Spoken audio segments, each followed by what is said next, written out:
আজকে আপনাদের জন্য নিয়ে এসেছি একটি জনপ্রিয় খাদ্য, সেটি হলো কড়াইশুঁটির কচুরি। এই রেসিপিটি আপনাদেরকে হিং ছাড়াই বানিয়ে দেখাবো। নমস্কার বন্ধুরা, আজকে মেনু চ্যানেলে আপনাদের স্বাগত জানাই। এখানে নিয়ে নিয়েছি কড়াইশুঁটিগুলো আমি ছাড়িয়ে নিব। ছাড়িয়ে নিয়ে একটি পাত্রে রেখে দিচ্ছি। আমার কড়াইশুঁটি ছাড়ানো শেষ। কচুরির ডো তৈরি করার জন্য এখানে আমি নিয়ে নিয়েছি 400 গ্রাম ময়দা। ময়দাতে পরিমাণ মতো লবণ দিলাম এবং সাদা তেল দিলাম ময়ানের জন্য। সাদা তেলটা একটু বেশি করে দিবেন, তাহলে খাস্তা হবে। এবং একটু একটু জল দিয়ে আমি ময়দাটা মাখিয়ে নিচ্ছি। এইভাবে আমি একটা ডো তৈরি করে নিয়েছি। এই ডোটা আমি 15 মিনিট ঢাকা দিয়ে রেখে দিলাম।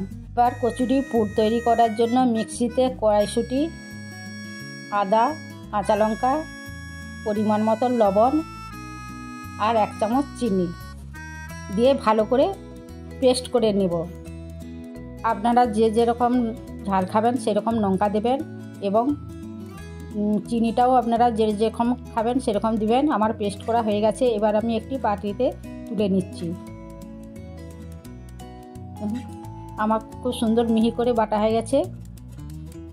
এবার আমি চলে গেলাম কড়াইতে তেল দিলাম আর দিলাম কালো জিরে।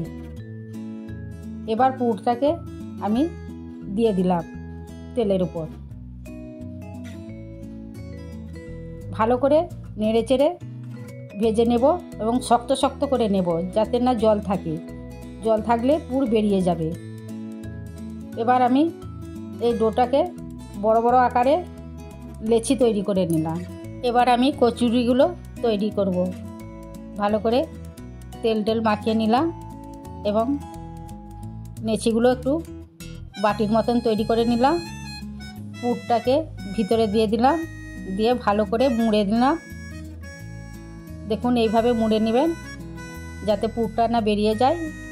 এবার 2 হাতে চাপ দিয়ে ভালো করে চ্যাপটা করে নিয়ে বেলে নেব। দেখুন এইভাবে বেলবেন, হালকা চাপ দিয়ে বেলবেন, তাহলে পুরটা বেরোবে না। এইভাবে আমি সবগুলো বেলে নেব।